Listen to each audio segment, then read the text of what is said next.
Conductance of solution. इसका हम second part पढ़ रहे हैं students. Conductance of the solutions, solution की कंडक्टेंस क्या होती है। सबसे पहले हमें ये पढ़ चुके हैं यूनिट इक्विवेलेंट कंडक्टेंस हम पढ़ चुके हैं, जिसका फार्मूला हमने ड्राइव कर चुके हैं। ठीक है, इससे पहले एक बार थोड़ा सा हम इसकी यूनिट पढ़ लेते हैं। यूनिट क्या होगी, हमें पता है हमारा फार्मूला क्या है। हमारा इक्विवेलेंट कंडक्टिविटी हमारी ये होती है, इज द इक्विवेलेंट कंडक्टिविटीज। अब आपको पता है कि इसकी यूनिट क्या होती है। इसकी यूनिट हम लेके चलते हैं ओम सेंटीमीटर इनवर्स। ठीक है, हमें पता है यहाँ पे वॉल्यूम है, ये आपका वॉल्यूम कितना ले रहे हैं, सेंटीमीटर क्यूब्स। ठीक है, और हमारी नॉर्मेलिटी क्या होती है, इसके लिए हम रख देंगे ग्राम इक्विवेलेंट्स। ठीक है, तो हमारी क्या हो जाएगी, इसका हम इनवर्स भी ले सकते हैं। इनवर्स ऑफ ओम हमारा क्या होता है, सीमेंस। तो हम यहाँ पे रख देंगे सीमेंस सेंटीमीटर स्क्वायर, क्योंकि इसका स्क्वायर यहाँ से आपका क्या आ जाएगा, दोनों को अगर मिक्स करेंगे तो हमारा क्या हो जाएगा, ये आ जाएगा इक्विवेलेंट कंडक्टिविटी। ठीक है ना, तो हमारी अगर हम एसआई में लेंगे, ये हमारी क्या है एसआई यूनिट, तो हमारी एसआई यूनिट ये आ जाएगी। अब हम अगर दोनों का रिलेशन निकालना है, 1 सीमेंस मीटर स्क्वायर इक्विवेलेंट्स, तो 10⁴ सीमेंस सेंटीमीटर स्क्वायर इक्विवेलेंट्स। ठीक है, अब कुछ फार्मूले हम पहले पढ़ चुके हैं। हमारे क्या होता है, सी किसके बराबर होता है, inverse of the resistance. Resistance किसके बराबर होता है, रेजिस्टिविटी। ये हमारे क्या resistivity, length of the distance between two electrodes and area of cross sections, ये हम पढ़ चुके हैं। ठीक है ना, तो ये भी हम पढ़ चुके हैं। तो हमारा क्या होता है, कंडक्टिविटी क्या है, इनवर्स ऑफ द रेजिस्टिविटीज। ठीक है, ये भी हम कर चुके हैं। ठीक है, इक्विवेलेंट कंडक्टिविटी हमें पता है, ये भी हम कर चुके हैं। आगे हम स्टार्ट कर रहे हैं। नेक्स्ट हमारा टॉपिक है मोलर कंडक्टिविटी। मोलर कंडक्टिविटी क्या है हमारी, इसके लिए हम क्या करेंगे, मोलर कंडक्टिविटी क्या है कि कोई भी नाम से पता चल रहा है, एक मोल हमने क्या कर दिया, एक मोल इलेक्ट्रोलाइट ले लिया हमने। एक मोल इलेक्ट्रोलाइट हम ले लेंगे, एक मोल इलेक्ट्रोलाइट के अंदर हमने क्या कर दिया, एक मोल इलेक्ट्रोलाइट ले लेंगे। उसकी कनेक्टिंग पावर कितने के अंदर, सॉल्यूशन कोई फिक्स नहीं है यहाँ पे, सॉल्यूशन कितना भी हो सकता है, नॉट फिक्स। आपको मान लिया 20 सेंटीमीटर क्यूब हम ले रहे हैं यहाँ पे। ठीक है, मैन हमारा क्या अमाउंट, यहाँ पे आपकी अमाउंट फिक्स है। अमाउंट कितनी है, यहाँ पे हम ले लेंगे 1 मोल्स। ये आपको ध्यान रखना, अमाउंट कितनी लेनी है, 1 मोल की हमारी क्या फिक्स। लेकिन वॉल्यूम कोई फिक्स नहीं, वॉल्यूम हम कितना भी ले सकते हैं। ठीक है, लेकिन इसका क्या इफेक्ट होगा हम आगे पढ़ेंगे। तो हमारी मोलर कंडक्टिविटी क्या होगी, conductivity power of the all ion present in a solution having 1 mole electrolyte. कितने के हैं, हैविंग 1 मोल इलेक्ट्रोलाइट। किसी भी सॉल्यूशन के अंदर अगर 1 मोल इलेक्ट्रोलाइट डाल देते हैं तो उसके टाइम जो कंडक्टिविटी हमारी आती है, तो उस कंडक्टिविटी को बोल देंगे, 1 मोल से जो कंडक्टिविटी आई है उस कंडक्टिविटी को बोल देंगे हम मोलर कंडक्टिविटी। उस कंडक्टिविटी को बोल देंगे मोलर कंडक्टिविटी। ठीक है, अब हम यहाँ पे आके देख लेंगे इसका रिलेशन क्या होगा। जैसे हमारा रिलेशन क्या था यहाँ पे कि यहाँ पे 1000, तो हमारी मोलर कंडक्टिविटी को हम m से डिनोट करते हैं। तो ये हमारा किसके बराबर हो जाएगा, k मल्टीप्लाइड बाई 1000, और नीचे हमारा क्या आ जाएगा, मोलरिटी पर, और कितना है मोलरिटी। ठीक है, तो हमारा ये रिलेशन हो जाएगा। अब इसकी यूनिट क्या होगी, हमारी unit of molar conductivities. Molar conductivities, इसकी यूनिट क्या होगी, देखो हमें पता है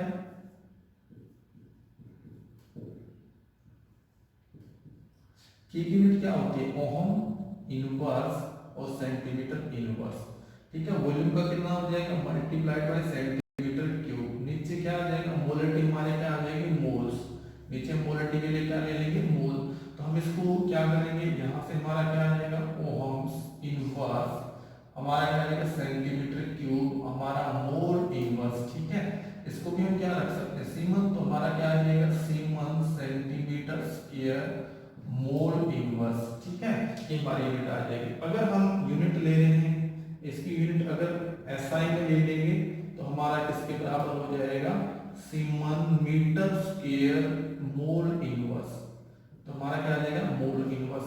अगर हम रिलेशन निकालें 1 siemens metre square mole inverse, ये हमारा किसके बराबर आ जाएगा, ये हमारा आ जाएगा 10⁴, क्योंकि स्क्वायर है, स्क्वायर है तो 4 हो जाएगा। हमारा क्या है, semen centimetre square mole inverse. ठीक है, ये हमारा आ जाएगा।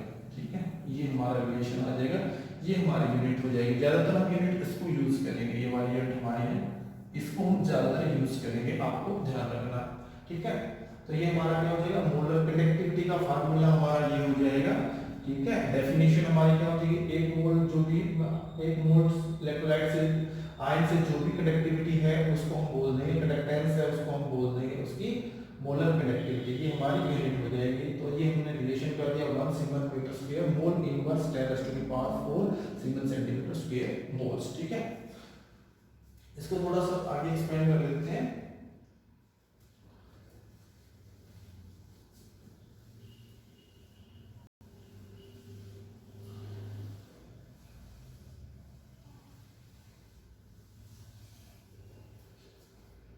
हमने आगे करना है वेरिएशंस, हमारा क्या आ जाएगा, वेरिएशन ऑफ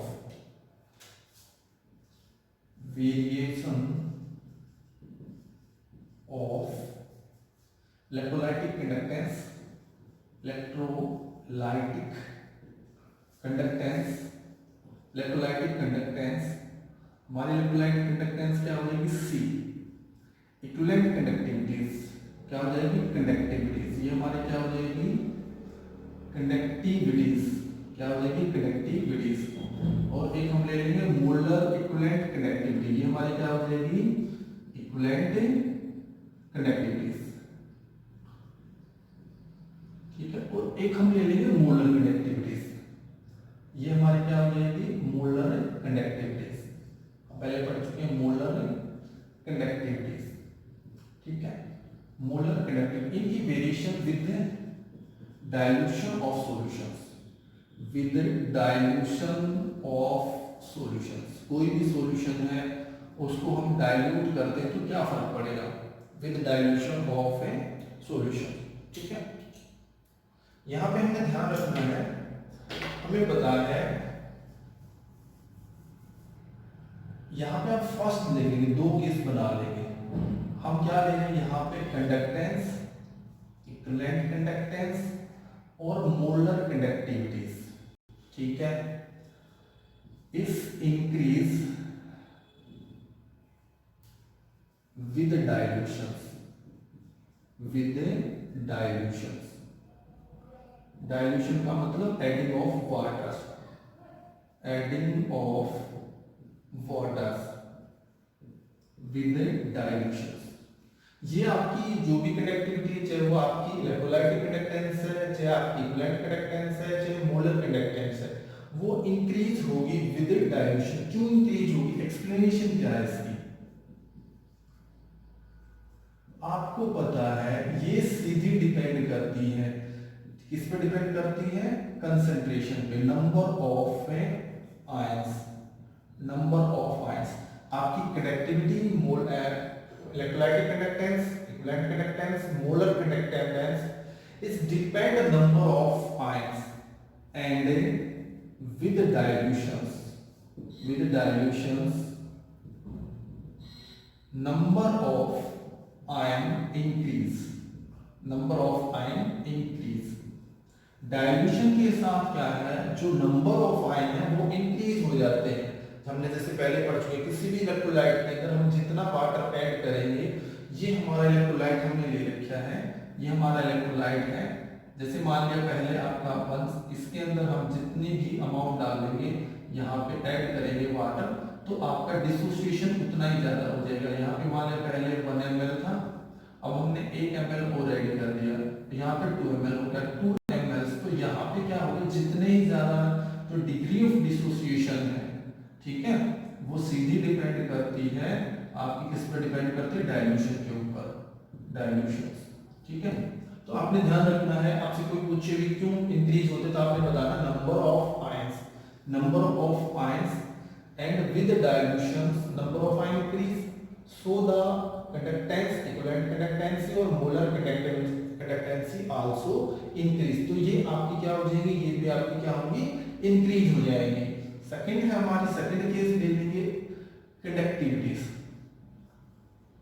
कंडक्टिविटी, इसको समझना जरूरी है। कंडक्टिविटी क्या, आपको पता है conducting power of 1 centimetre, conducting power of 1 centimetre cube. ठीक है, जैसे ये मान लिया हमने फिक्स कर रखा है, ये हमारी किसके लिए होती है, सिर्फ 1 सेंटीमीटर क्यूब के लिए। ये इसका वॉल्यूम कितना है, 1 सेंटीमीटर क्यूब।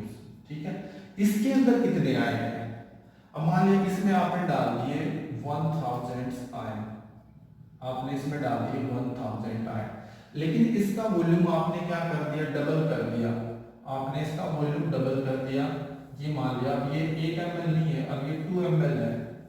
सपोज किया आपने इसको अभी 2 ml बना दिया आपने। ठीक है ना, अब क्या होगा हमारा 2 ml, यहाँ पे वॉल्यूम हमारा क्या 2 ml, यहाँ पे वॉल्यूम हमारा क्या था 1 सेंटीमीटर या 1 सेंटीमीटर क्यूब या 1 सेंटीमीटर क्यूब लिख सकते हैं। अब हमने क्या कर दिया, इसको इंक्रीज कर दिया, लेकिन आयन फिर भी कितने हैं, आयन हमारे कितने 1000 आयन। तो अगर हम डिवाइड करें, लेकिन आपकी कनेक्टिविटी क्या होगी, हाफ होगी। एक टोटल के अंदर देखो, अभी हम इसकी 1 सेंटीमीटर की ले लेंगे, हमारी 1 सेंटीमीटर की कितनी है, तो जो हमारी 1 सेंटीमीटर की होगी वो हमारी क्या हो जाएगी, कंडक्टिविटी। तो अभी वो 1000 आयन कितने में है, अभी सिर्फ 1 सेंटीमीटर क्यूब में थे, लेकिन जैसे हमने उसको वाटर डाला तो 2 ml बना दिया। 2 ml डालने से वो क्या होगी, उसका वॉल्यूम डबल हो जाएगा। तो वॉल्यूम डबल, लेकिन डबल वॉल्यूम का नहीं, हमें तो सिर्फ कंडक्टिविटी कितने की होती है, जो हमारी कंडक्टिविटी होती है वो फिक्स है, वो फिक्स कितने के लिए होती है, 1 ml के लिए। ठीक है, तो जैसे आपने 1000 अब 2 ml में है, अब ये 1000 जो आयन है वो कितने में है, वो हमारे 2 ml में है। तो 1 ml में कितने हो जाएंगे, ठीक है ना, तो आपके कितने हो जाएंगे 500 आयंस इन 1 ml। और हमारी अब कंडक्टिविटी किसकी होती है, ये क्या है कंडक्टिविटी।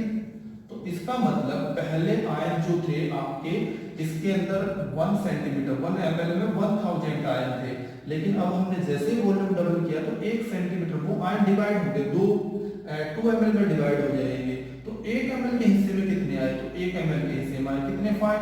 और हमारे पता है जो भी हमारी कंडक्टिविटी होती है वो जो भी कंसेंट्रेट वो सीधे डिपेंड करती है नंबर ऑफ आयन।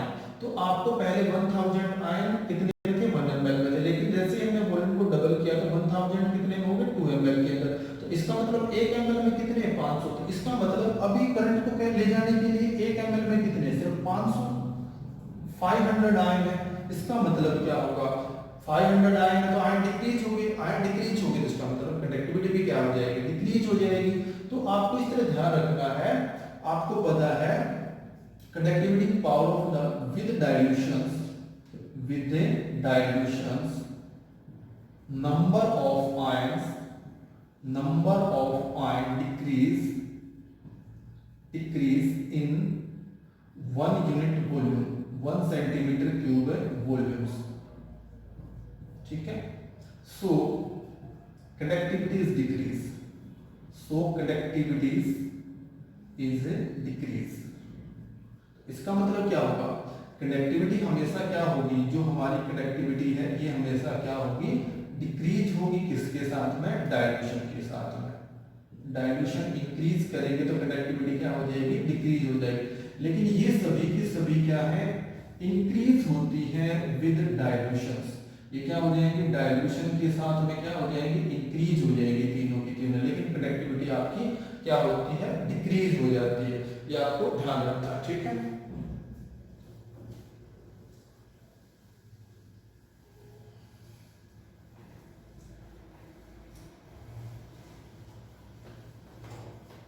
देखो अब हमें क्या करना है,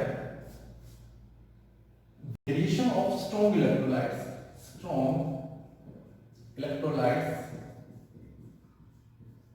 और वीक इलेक्ट्रोलाइट्स।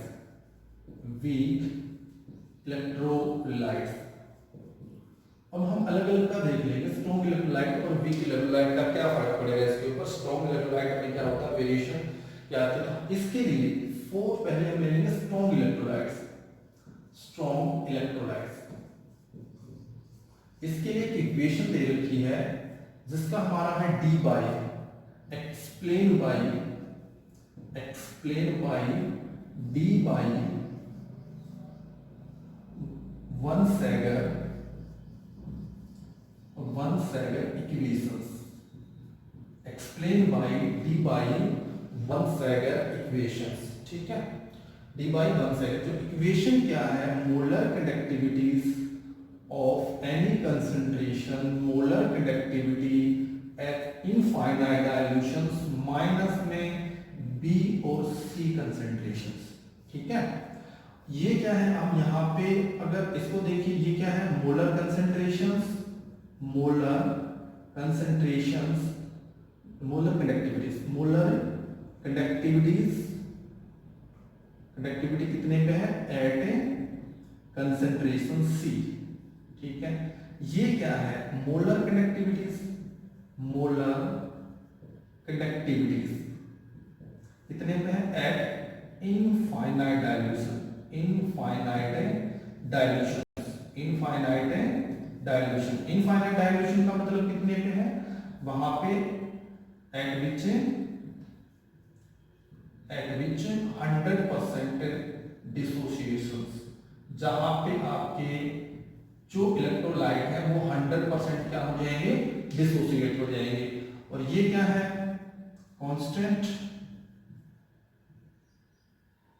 कांस्टेंट, और इसकी वैल्यू डिपेंड करेगी, वैल्यूज डिपेंड अपॉन,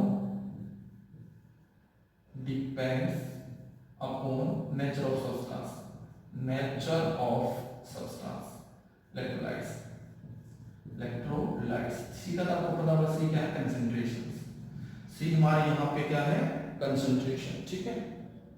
तो मोलर कंडक्टिविटी एज कंसंट्रेशन सी।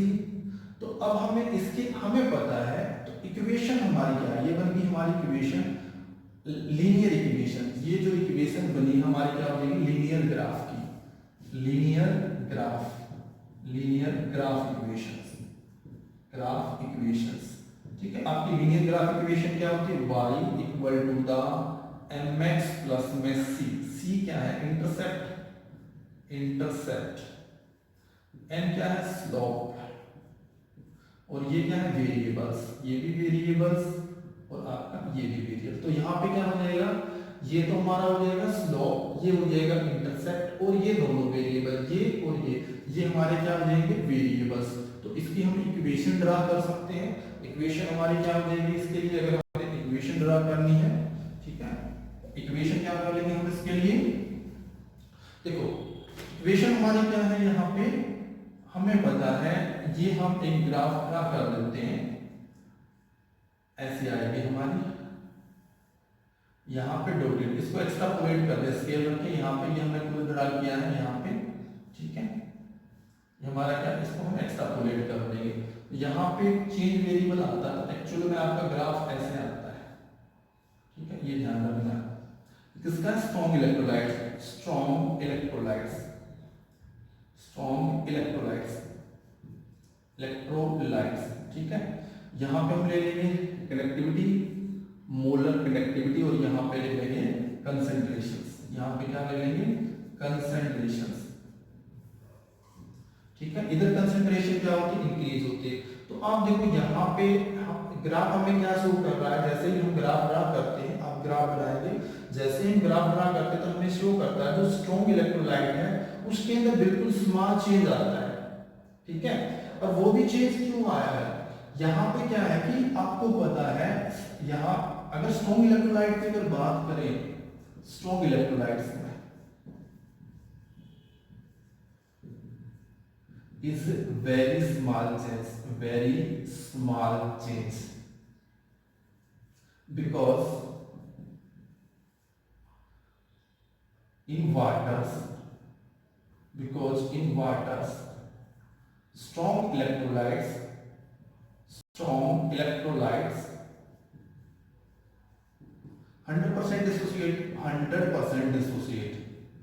100% डिसोसिएट हो जाते हैं, ठीक है। तो इसलिए, लेकिन थोड़ा भी चेंज क्यों आया है, क्योंकि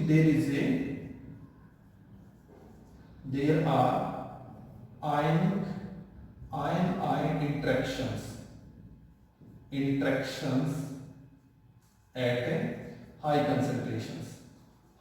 कंसंट्रेशंस, यहाँ पे आयन जो इंटरेक्शन है वो ज्यादा है, ठीक है ना, यहाँ पे जो आयन इंटरेक्शन है वो क्या है, ज्यादा है। जिसके कारण आपका थोड़ा सा चेंज आता है, बिल्कुल स्लाइडली चेंज आता है। यहाँ पे ज्यादा चेंज नहीं आएगा, बिल्कुल स्लाइडली चेंज आएगा। लेकिन अगर हम इसकी बात करते हैं वीक इलेक्ट्रोलाइट्स की, हमारा क्या है स्ट्रॉन्ग इलेक्ट्रोलाइट। लेकिन अगर हम वीक इलेक्ट्रोलाइट को देखें, वीक इलेक्ट्रोलाइट्स,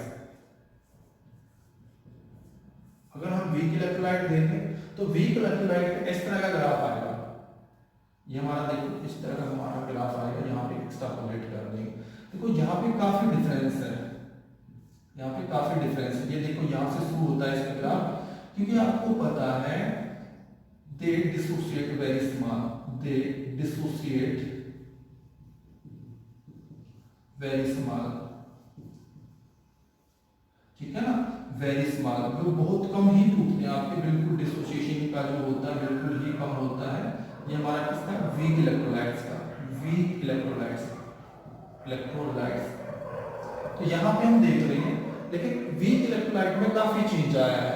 यहाँ पे ये देखो वीक इलेक्ट्रोलाइट में ग्राफ अगर हम देखेंगे, जैसे मान लिया हमने KCl के लिए बनाया था, ये हमने मान लिया एसिटिक एसिड के लिए बनाया, ये हमने मान लिया एसिटिक एसिड के लिए बनाया।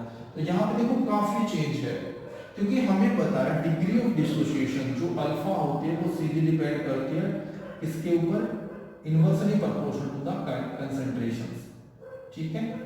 तो जैसे जैसे कंसंट्रेशन क्या होगी, डाइल्यूशन, या हम बोल सकते हैं alpha directly proportional to the dilution, dilution.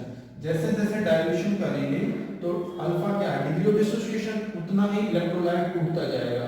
यहाँ पे स्ट्रॉन्ग इलेक्ट्रोलाइट जो भी आपका वीक इलेक्ट्रोलाइट है उसमें काफी चेंज इंक्रीज हुआ है, क्योंकि आपका हाई कंसंट्रेशन पे बिल्कुल ही कम डिसोसिएट हुआ है।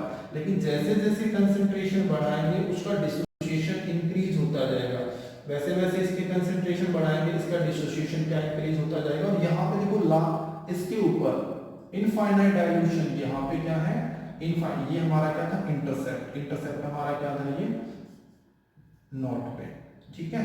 तो यहाँ पे देखो यहाँ पे एकदम से काफी चेंज हुआ है, तो इसका मतलब यहाँ पे हाई डाइल्यूशन, इनफाइनाइट डाइल्यूशन पे, ये किस पे है इनफाइनाइट डाइल्यूशन। तो इनफाइनाइट डाइल्यूशन पे जो भी आपका ये है वीक इलेक्ट्रोलाइट वो ज्यादा डिसोसिएट होता है। तो जैसे जैसे वाटर डालते जाएंगे कंसंट्रेशन डिक्रीज होती जाएगी, डिक्रीज होगा, डिसोसिएशन इंक्रीज होती जाएगी। तो this graph show that the strong electrolytes there is a very small change in the molar conductivity with the dilution, but in weak electrolyte there is a very high change in the molar conductivities, ठीक है। तो ये आपकी होती है eight infinite dilution. इसके अगर हम लेंगे ये इनफाइनाइट डाइल्यूशन के लिए हम ले लेंगे, ठीक है।